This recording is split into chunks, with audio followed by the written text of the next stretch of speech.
welcome to Would I Lie to You, the show that separates the truth from the twaddle. On Lee Mack's team tonight, a comedian, actor and TV legend, best known for presenting Family Fortunes. We asked 100 people his name. Our survey said... Les Dennis! And a presenter who once hosted a show about a pop-up restaurant. I assume that's a restaurant where they serve only toast. It's Alice Levine. And on David Mitchell's team tonight, a TV presenter who has a new novel out. I'm not saying he's plugging it a lot, but I've got one of the rare unsigned copies. It's Richard Osman. And a comedian who used to work in the complaints department for Ofcom. Let's see if she can give her old colleagues a bit of work tonight, shall we? It's Lou Sanders.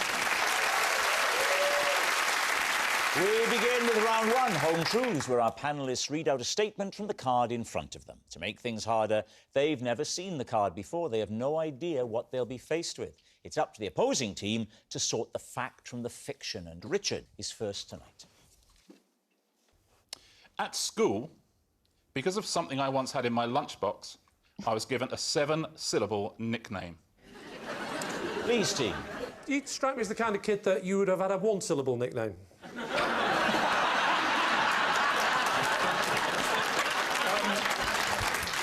All right, what was in the lunchbox? A sandwich, a snack. What was the snack? Well, there, Lee, we find 6 of our 7 syllables. Ah, brilliant. What's your 6-syllable snack? You can think of a 6-syllable snack, surely.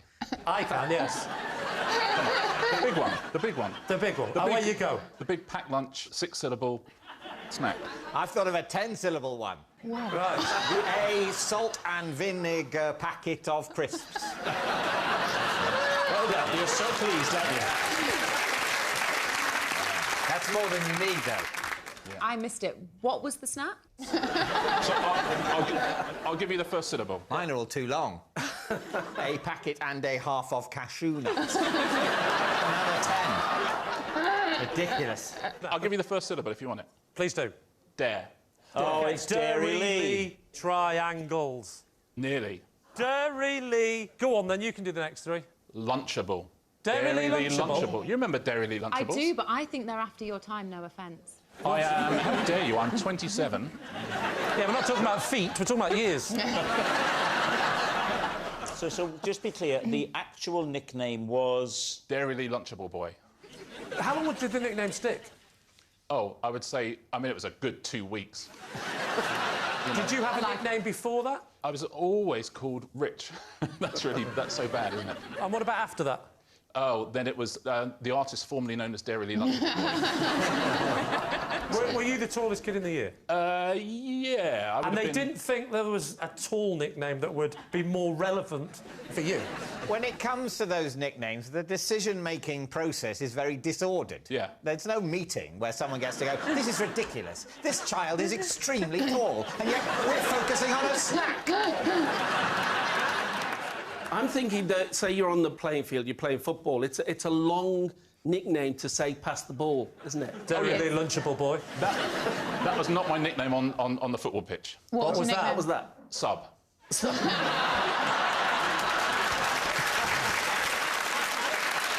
right, what do you reckon? Alice, is he telling the truth? No nicknames only last 2 weeks. That's what's so devastating about a school nickname, isn't it? They really linger. Did you have one, Alice? I actually did have one. Envelope bum. We don't want to know how that came about. What are you thinking, Les? Well, I think Richard is so good at wordplay and using syllables. It sounds like the kind of nickname he has given himself. Lee, what are you going to say? The tallest kid in the school has never had a nickname, because I did say before and after, but no, nothing to do with my height. People quite liked me, Lee. It's a lie. No, that's a lie.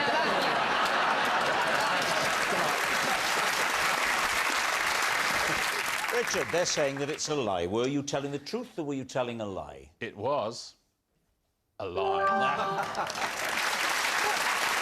Yes, it's a lie. Richard wasn't given a 7-syllable nickname at school because of something he had in his lunchbox. Les, you're next. Right.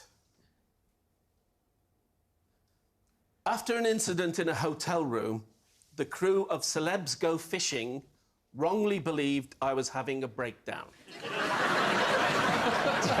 David's team. I mean, it might be the truest thing I've ever heard, Les. Who were you on with, Les? There was, let me see, Ian Botham, Fern Brydon, Linford Christie, and lovely Shane Lynch from Boyzone. So you're doing this fishing show, and what happens? And one day I had to go back to my hotel room because the next job I was doing was a TV drama. So I had to go and do a Zoom read-through. It's a tribute to your versatility, I must say, that on the one hand... Oh, I thought you were going to say a man of his age could use Zoom. It's a tribute. It's a tribute to... As a man like you can even turn a computer on. So I went back to the hotel room and I set Zoom... What sort of hotel, Les? Mid-range, budget? No, a really lovely individual boutique. Lovely. We were in Scotland. So, and they got it right? Yeah. Because some hotels, they get it wrong. Really, really lovely. Rob, are you doing an interview for a website? I'm getting some colour, I'm getting some background. So the runner took me from the fishing in my waders back Linford Christie took you... That's above and beyond. Really is. So the lovely runner took me back to the hotel, and I had said that I would be ready to go back in about an hour. Right. So somebody was going to come and pick me up to take me back fishing. So I'm on this video call, and I've done very well because I'm on quite early. And you know that thing when you... I think you said, I've done very well because I've been working since the late 70s. It's a really top-of-the-range laptop, actually, because I've done very well. So I'm on this video conference call, right, and it gets about halfway in, and I've got my big scene with an actor who's playing a bully, and I think it's the production manager that knocked on the door ready to get me back. But I was right in the zone thinking, no, I'm just going to ignore and I'm going to carry on with this scene. So she heard me go, Sean, you've been like this since we were kids, ever since that time with the lads in the garage. And I'm not putting up for it. You're a bully. You're an absolute bully, and you're nothing but a coward. Can I just say... I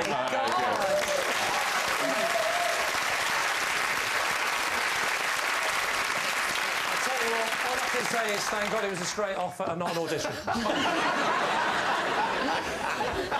So you're shouting and screeching, And she's thinking, oh, my God, Les Dennis is having a breakdown.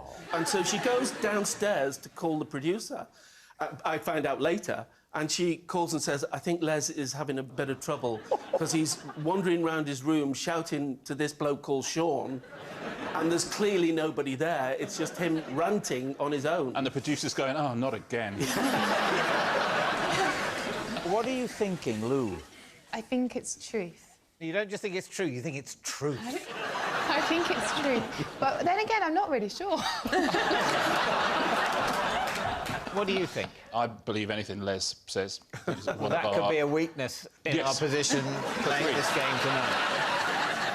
David, you are captain of the team. What are you going to say? They think it's true. I think it's true as well. And if it's not true, I can only hope that you will be offered a drama like that if you haven't already been, because that was a great audition for it. So.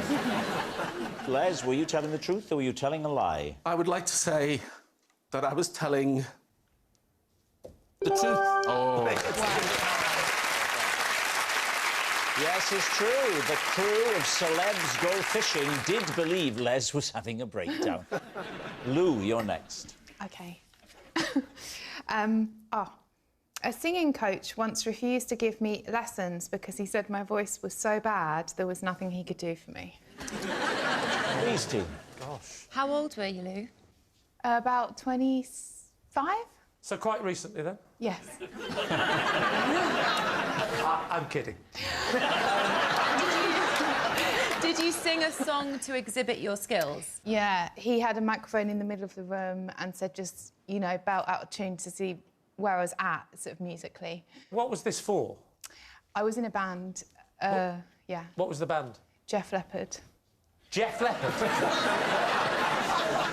What is that? Is that a Def Leppard tribute band? No, just five girls having a nice time. But it wasn't a tribute band. We did 3 of our own Def Leppard songs, and we did 1 Def Leppard song as a nod.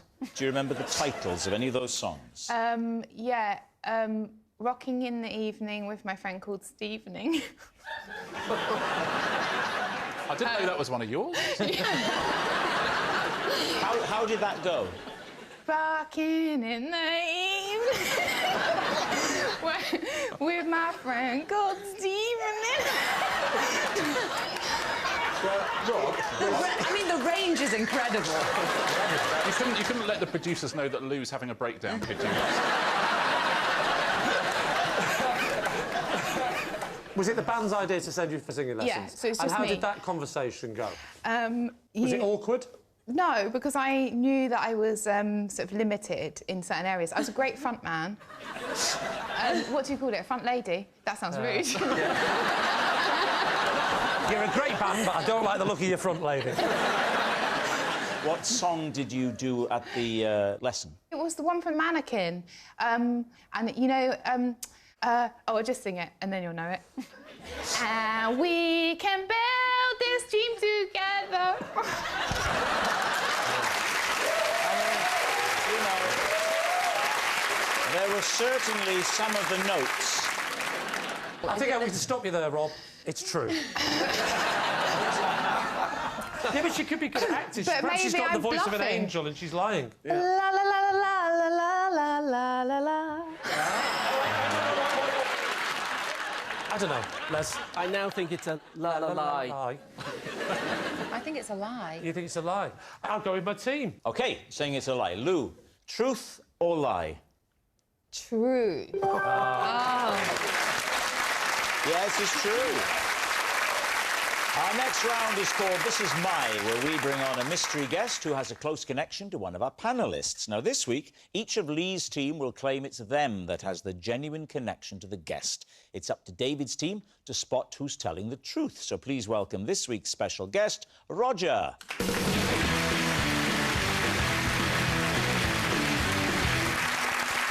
So, Alice, what is Roger to you? This is Roger. He painted my living room the wrong colour twice. So Alice is hapless handyman. Les, how do you know Roger? This is Roger, and he once gave me a lift to Family Fortunes on the top of his bouncy castle. So, Les's bouncy buddy. And Lee, what is your relationship with Roger? This is Roger. I once made him spend 20 minutes that he didn't have looking for a dog that didn't exist. David's team, where would you like to begin? So, Alice. Yes. He painted your living room the wrong colour twice. So what was the first colour? The first colour was, I believe, called Railings. It's a kind of navy blue from a very posh paint brand. And what was the colour that you wanted? I wanted a dusty kind of plaster pink. What? So that is quite different. It's quite different, yeah. And the second go? I got a pink that wasn't a dusty plaster pink. You like a bit of pink, don't you? I love a bit of pink, yeah. And then what happened? You're wearing pink. He's not being creepy. That's why. With having a Lancastrian accent, everything sounds a bit wrong, doesn't it? You love a bit of pink, don't you? To be fair to Roger, the first time it was your fault, but the second time it was my fault. How are you painting pink over very, very dark blue? I'm glad you asked that. I don't know, but thank goodness you can't see it through anymore, because I would have been livid. That's a great response. Well, I'm glad you asked because I don't know. I'm so glad you've given me the opportunity to tell you I have no idea. It is much harder to paint light over dark. Well, this was the thing, and that's why I was so... I mean, I was pretty livid. What colour were you? I was... yeah, it was sort of a kind of rosé. And then I feel like I kind of kept a lid on it, but only because Roger said he'd sort it out and was very apologetic. You should have taken the lid off. You'd have seen what he was painting.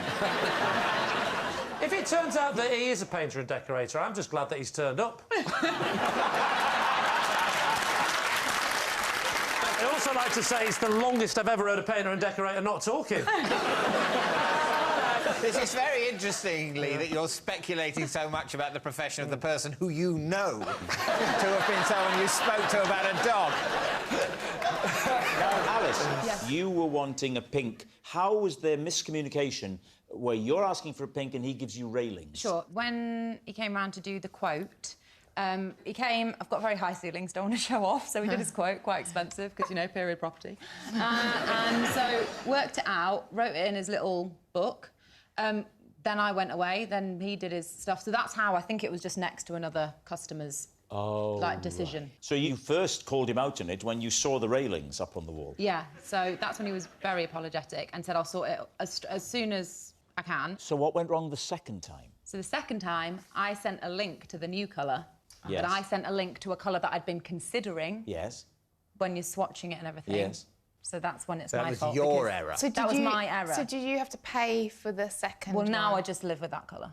Oh, you just left it up? Well, because we've been doing this for about 3 years now, haven't we? It's taken forever. You've got really high ceilings. All right, who would you like to quiz next? So, Les, the lift on the bouncy castle, how did that come about? Roger worked on Family Fortunes. You know, people always say to me, where do you get those families? Well, Roger was one of the guys that used to get the families. You make it sound like he went round shopping centres with a net. He auditioned them. Right. So, on this morning, we're staying in the hotel that's near the studios in Nottingham. And I'm worried because the cab hasn't arrived to take us to the studio, because I like to get there early for the production meeting. On Family Fortunes? Family Fortunes, this is, yeah. OK. Is there a lot of preparation? Rob, you're saying it like you host a show about the Hadron Collider. This is easier than Family Fortunes. Yeah. A lot easier. Really? I mean, I would describe this as any idiot could do it. I think I've proven that. So, you've got to get to work. Yeah, I've got to get to the studios, Yes. and the cab hasn't arrived. So Roger said, I'll tell you what, we'll go in the van. Look at his face. He was working on the show. Yes. But in his spare time, he used to provide coconut shies and... coconut shies and skittle alleys, and also bouncy castles for fetes and for kids' parties. So you're late for Family Fortunes. Yeah. Les is the man who finds the families, but he also has a bouncy castle company. I'm Les, that's Roger. Roger. As I was saying, any idiot could host this show. Any idiot. I'm proving it's not as easy as it looks. Do you know what? If idiot had got here earlier and learned the names. And he stays at the same hotel. He's at the hotel, and so are two of the writers and the warm-up man. We're all there. With his van, with his bouncy With castles. his van, with his bouncy castles. OK. And we all get in the van. The warm-up man, Bobby, and I sat in the back, and Bobby just sat on the skittle alley. And I thought, well, the bouncy castle looks like the most comfortable place, so I sat on the bouncy castle. Can I just ask, did you take your shoes and socks off?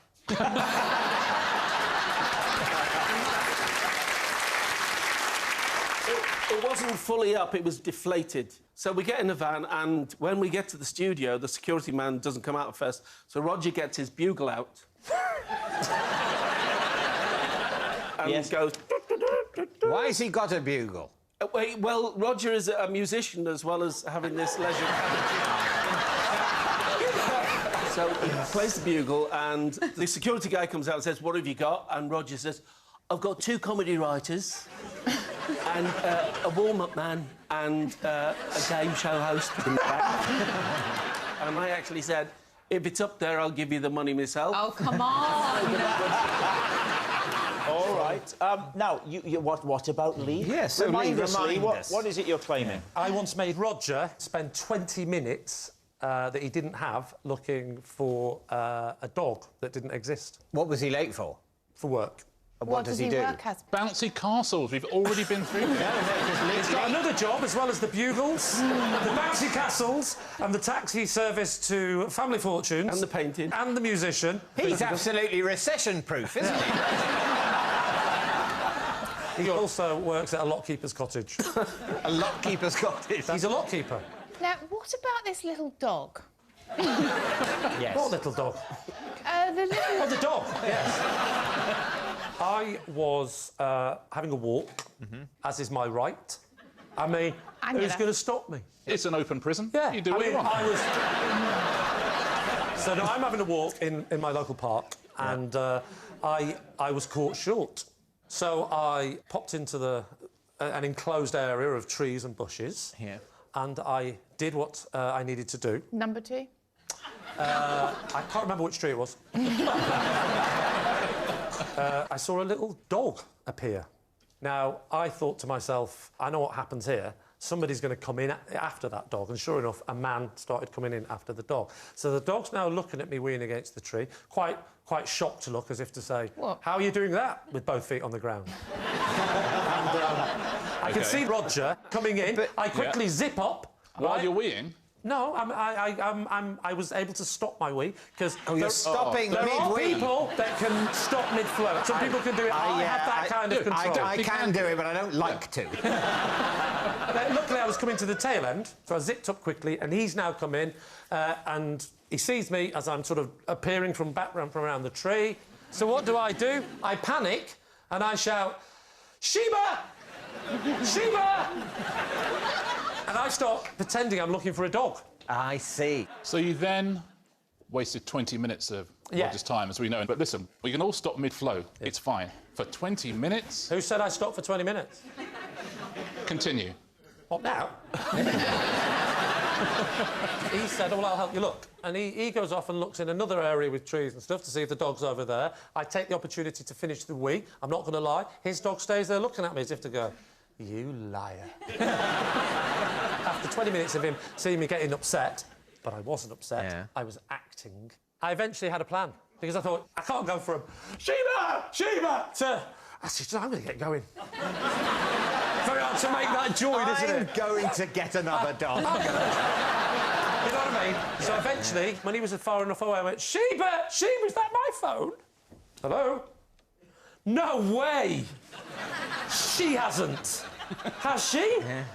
Oh, that's incredible. Her body had been found by the police. She found her way home. All right, we need an answer. So, David's team, is Roger Alice's hapless handyman, Les's bouncy buddy, or Lee's dog detective? I think Lee. You think Lee? No, I'm kidding. Was it inflated, the bouncy castle, Les? No, I said that before. It kind of deflated, but it was still quite comfortable. You see, that I don't believe. I think it's either deflated fully, or it's fully... I don't think it'll be in a sort of mid-state shoved in the van next to the coconut shy. And also, when they were talking about painting and decorating, Roger looked very cross. He did look... And he does look like he has his cup of tea, milk, 3 sugars. And that's classic builder stuff. I think he didn't take kindly to that stereotype. We think Alice, don't we? I think we're going to go with Alice. You think it's Alice? Roger, would you please reveal your true identity? I'm Roger, and I took Les to Family Fortunes, where he would sit on the bouncy castle. Yes, Roger is Les's bouncy buddy. Thank you very much, Roger. Which brings us to our final round, quick-fire lies, and we start with... It's David.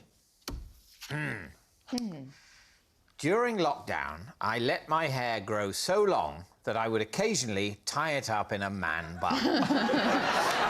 Please, team. How long did it grow? I got to, I suppose, about sort of there, and there was... You could get a good handful of it, and it was gnawing me around my neck, because it got quite hot at that time of year, and I thought, it doesn't matter what I look like. If it didn't matter what you looked like, why didn't your wife have a go at cutting it? I was nervous of that. I mean, if I was married to you, I think I would be worried on your behalf if anyone was near you with a sharp instrument. You're suggesting that she secretly wants to kill me? Not secretly, because she's told me and Rob. Fair enough. What did she think of the look? Did she like it? She didn't mind it as much as me. As much as she minded you? Yes. Did you do anything like answer the door to postman or anything during this period? I probably did. Did they give you a slight look at, like, that's not the David Mitchell I know? It says David Mitchell, not David Beckham. I think that David would be so averse to wearing a man bun that Agreed. whatever disaster a homemade haircut would achieve, I mean, he would rather do it with a pair of shears than that sitting on top of his head. So you're saying that it's a lie? I think I am, based on that knowledge and that knowledge alone, and not the fact that I zoomed in many times and he didn't have that haircut. I am saying that So we're saying it's a lie. David, were you telling the truth or were you telling a lie? I was telling a lie.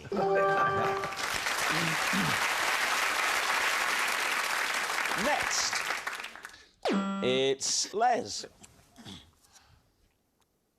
I like to keep my old fingernail clippings so I can use them later on. David's team. What do you use them for later on?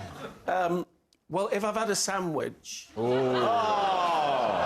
and I've forgotten to get hold of a toothpick. So you keep your old fingernail clippings. I kind of get, if I get a really good one that's got a nice hook in it, Yeah. then I'll save it for later. Save it for later.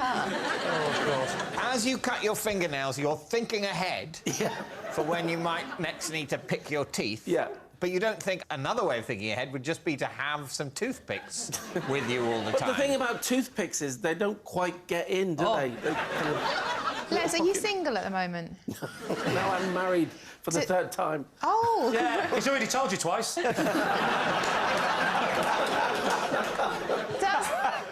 Does your third wife know about this? She does, and she does the same reaction as you lot do. What do you think your fourth wife's going to think about it? So what about floss? How does she feel about it?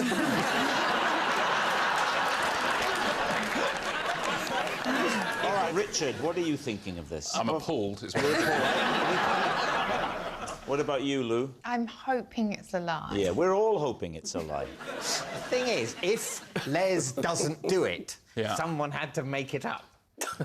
Yeah. And I almost think that's sort of equally unlikely that someone in their job in television thought, I tell you what I'll get Les Dennis to say on TV. That he cuts his fingernails and uses it to pick his teeth. Somebody- And I think that's almost as perverted as actually doing it. What are you going to say?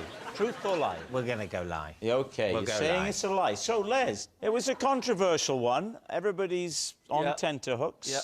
Truth or lie? It is, and I promise not to do it anymore now.